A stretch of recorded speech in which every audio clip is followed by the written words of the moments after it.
Really is frightening because already nearly 300 million people have diabetes, but they're saying that that could double or triple, and it's going to happen sooner rather than later unless we get our diets under control.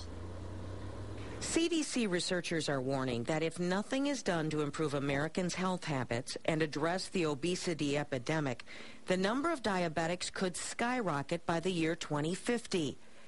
Today's study shows 1 in 10 American adults now has type 2 diabetes. The dire prediction is 1 in 3 adults could have the blood sugar disorder just 40 years from now. Because the population is getting older, because the population in general is obese, and because the demographics of the population, the racial makeup is changing, the rate of diabetes is going to go up dramatically.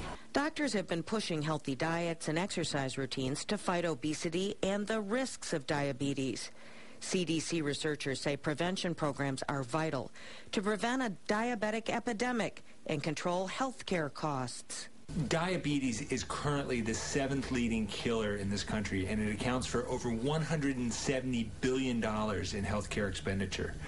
If you have diabetes, your healthcare costs will be more than double those of someone who doesn't have diabetes. Another alarming statistic, 285 million people worldwide are diabetic today.